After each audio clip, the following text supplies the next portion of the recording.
Supreme court को संरक्षण संपर्कित राय को विरोध करी देशव्यापी भारत बंद डाकरा दिया बेले कलाहांडी जिला थुआमूल रामपुर ब्लॉक रे मध्य आज 21/8/2024 तारीख बुधवार दिन अनुसूचित जाति और अनुसूचित जनजाति अधिकार सुरक्षा महासंघर नेतृत्व में थुआमूल रामपुर ब्लॉक रे मध्य भारत बंद डाकरा को शांतिपूर्ण भाव में शेष हो जाइछि। ଏହି ଭାରତ ବନ୍ଦ ଡାକରା କାର୍ଯ୍ୟକ୍ରମରେ ଶତାଧିକ ପୁରୁଷ ଓ ମହିଳା ଏକତ୍ରିତ ହୋଇଥିଲେ। ଉଚ୍ଚତମ ନ୍ୟାୟାଳୟ ଦ୍ୱାରା ଅନୁସୂଚିତ ଜାତି ଓ ଅନୁସୂଚିତ ଜନଜାତିମାନଙ୍କର ଉପବର୍ଗୀକରଣ ଏବଂ କ୍ରିମି ଲେୟାର ସମ୍ବନ୍ଧିତ ଅସାମ୍ବିଧାନିକ ନିର୍ଣ୍ଣୟ ବିରୋଧରେ ଭାରତ ବନ୍ଦ ଡାକରା ଦିଆଯାଇଥିଲା। ଏହି ଅବସରରେ ଏକ ଶୋଭାଯାତ୍ରାରେ ବଜାର ପଡ଼ିଆଠାରୁ ବାହାରି ଭାରତ ସରକାରଙ୍କ ବିରୋଧରେ ବିଭିନ୍ନ ନାରାବାଜି ଦେଇ ସହର ପରିକ୍ରମା କରାଯାଇଥିଲା।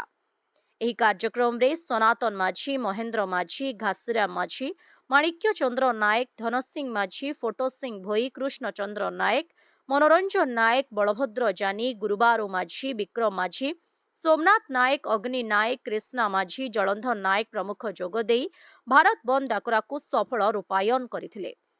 ତେବେ ଭାରତ ବନ୍ଦ ଡାକରା ଫଳରେ ଥୁଆମୂଳ ରାମପୁର ବ୍ଲକର ବିଭିନ୍ନ ସ୍ଥାନରେ ସରକାରୀ ବେସରକାରୀ କାର୍ଯ୍ୟାଳୟଗୁଡ଼ିକ ସହିତ ଗାଡ଼ି ମଟର ଚଳାଚଳ ଓ ଦୋକାନ ବଜାର ମଧ୍ୟ ବନ୍ଦ ରହିଥିଲା।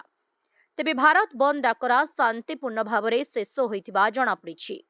କଳାହାଣ୍ଡି ଜିଲ୍ଲାରୁ ମକୁନ୍ଦ ନାୟକଙ୍କ ରିପୋର୍ଟ, ଖଟିଖିଆ ସମାଚାର।